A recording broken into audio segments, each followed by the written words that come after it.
نحمده ونصلي على رسوله الكريم اما بعد اعوذ باللہ من الشیطان الرجیم بسم اللہ الرحمن الرحیم لا خیر فی کثیر من نجواہم الا من امر بصدقۃ او معروف او اصلاح بین الناس ومن يفعل ذلك ابتغاء مرضات الله فسوف نؤتيه اجرا عظیما صدق اللہ العلی العظیم۔ میرے واجب الاحترام، جو آیت مبارکہ میں نے آپ حضرات کے سامنے تلاوت کی ہے، اس آیت مبارکہ کے اندر اللہ رب العزت نے 3 اعمال کرنے کا حکم فرمایا ہے۔ جو انسان وہ 3 اعمال کر لے گا، اللہ کی طرف سے اس کو بہت بڑے اجر سے نوازا جائے گا۔ اللہ سے دعا ہے کہ اللہ ہم سب کو ہر نیک کام کرنے کی توفیق عطا فرمائے، اور اللہ ہمیں یہ 3 کام بھی کرنے کی توفیق عطا فرمائے جو اس آیت مبارکہ کے اندر اللہ رب العزت نے ذکر فرمائے گی۔ پہلا کام کیا ہے کہ انسان کے پاس اگر وسعت ہے تو وہ اللہ کی رضا کے لیے اپنا مال اللہ کے راستے میں خرچ کرے، یعنی صدقہ کرے۔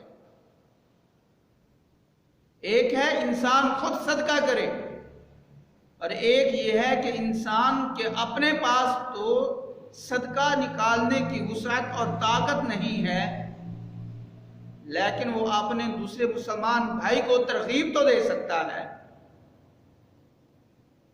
اگر صدقہ کرے تب بھی اس کو اللہ کی طرف سے اجر ملے گا۔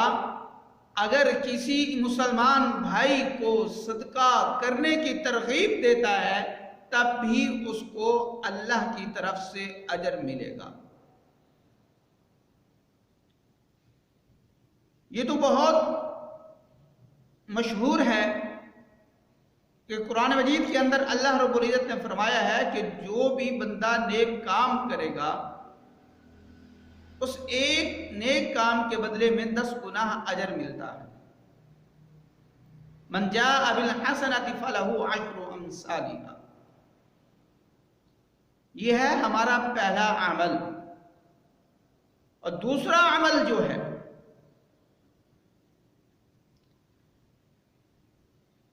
یہ کرنا ہمارے لیے آسان ہے، لیکن آج کل ہم نے اس کو مشکل بنا دیا ہے۔ کیا ہے؟ نیک کام کرنا یا نیک کام کی طرف لوگوں کو دعوت دینا، یہ دوسرا عمل ہے۔ ہمارا معاشرہ جو ہے بہت ہی زیادہ غلط راستے پر چل رہا ہے۔ جو انسان کسی آدمی کو نیکی کی دعوت دیتا ہے، مثال کے طور پر اگر کوئی ایک انسان مجھے کہہ دے کہ بھائی نماز کا وقت ہو گیا ہے، آ کر نماز پڑھو، تو اب میں اس کے کہنے پر نماز پڑھوں گا، میں نے اس پر کوئی احسان نہیں کیا، بلکہ یہ میں نے اپنے ساتھ بھلائی والا معاملہ کیا ہے۔ کیوں کہ اللہ کی طرف سے میرے اوپر یہ حکم لازم اور واجب تھا، تو میں نے اس حکم کو ادا کر کے میں نے اپنے اس فرض کو، اپنے اس حکم کو اپنے اوپر سے ساقط کر دیا کہ اب اس حکم کے بارے میں مجھ سے سوال نہیں کیا جائے گا۔ اب اگر کوئی انسان کسی اور انسان کو کہے بھائی نماز کا وقت ہو گیا اور نماز پڑھو، لیکن لوگ کیا کہتے ہیں؟ او بھائی جاؤ تم پڑھ لو، بہت زندگی بڑی ہے، ہم اللہ سے معافی مانگ لیں گے، ہم اللہ کو راضی کر لیں گے۔ ٹھیک ہے میرا بھائی، آپ اللہ کو راضی کر لیں گے، لیکن میری ایک بات کا جواب دے دیں، مجھے ایک بات بتلا دیں، کیا آپ کو اس بات کا آئیڈیا ہے کہ آپ کی زندگی بہت لمبی ہے؟ یا آپ 10 منٹ کی گارنٹی دے سکتے ہیں کہ میں 10 منٹ تک زندہ رہ سکتا ہوں؟ جب ہمیں اپنی زندگی کا پتہ نہیں ہے تو پھر ہم یہ کس طرح کہہ سکتے ہیں کہ جب وقت آئے گا تو دیکھ لیں گے، زندگی بہت بڑی ہے، ہم اللہ کو راضی کر لیں گے؟ یہ کہنا بہت غلط ہے۔ اور جو دعوت دینے والا ہے اس کو اللہ کی طرف سے اجر ملے گا، اور جس کو دعوت دی گئی ہے وہ چاہے نیک کام کرے یا نہ کرے، کرے گا تو اس کو اجر ملے گا، نہیں کرے گا تو اس پر گناہ ہوگا۔ اور تیسرا عمل جو ہے او اصلاح بین الناس، لوگوں کے درمیان صلہ رحمی قائم کرنا، آپس کے تعلقات کو جوڑنا۔ ہمارا معاشرہ اصلاح بین الناس سے بہت ہی آگے جا چکا ہے، آپس میں تعلقات کو قائم کرنے کے بارے میں ہمارا معاشرہ سوچتے نہیں ہے۔ ہر انسان یہ چاہتا ہے کہ میری بلے بلے ہو، ہر انسان یہ چاہتا ہے کہ میری حکمرانی ہو، ہر انسان یہ چاہتا ہے کہ میرے حقوق ادا کرے۔ میرا بھائی، اپنے حقوق کا مطالبہ کرنے سے پہلے یہ بھی آپ سوچ لو کہ آپ پر بھی یہ چیز لازم ہے کہ آپ نے بھی کسی کے حقوق ادا کرنے ہیں۔ جب آپ لوگوں کے حقوق ادا کریں گے، لوگ خود بخود آپ کے حقوق ادا کریں گے۔ اگر آج میں کسی کے حقوق غصب کروں گا، اگر آج میں کسی کے حقوق ادا نہیں کروں گا تو میرے بھی حقوق کوئی ادا نہیں کرے گا۔ اگر ہم چاہتے ہیں کہ ہمارے حقوق ادا کیے جائیں تو سب سے پہلے ہم لوگوں کے حقوق ادا کرنے والے بن جائیں تو لوگ خود بخود ہمارے حقوق ادا کریں گے۔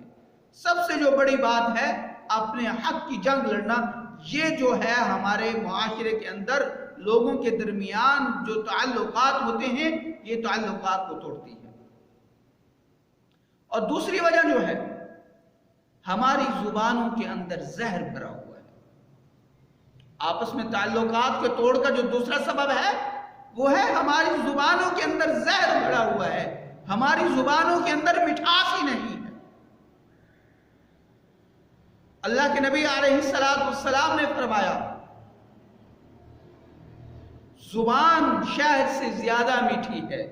اگر میٹھے بول بولو گے، اگر اس زبان کے ذریعے سے جو میٹھے بول بولے جاتے ہیں، اگر آپس کے تعلقات اس زبان کے ذریعے سے محفوظ رہتے ہیں تو یہ زبان شہد سے بھی زیادہ میٹھی ہے۔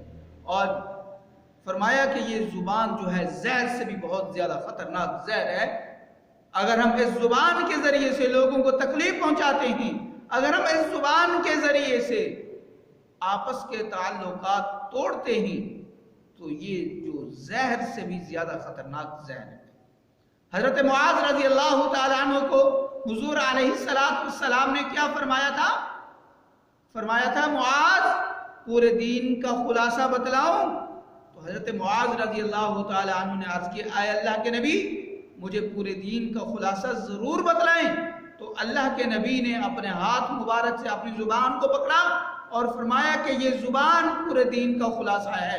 اگر یہ زبان صحیح سلامت ہے تو تمہارا دین بھی صحیح سلامت ہے، اگر تمہاری یہ زبان صحیح سلامت نہیں، یہ زبان سیدھے راستے سے بھٹک چکی ہے تو پھر تمہارا پورا دین بھی صحیح سلامت نہیں ہے۔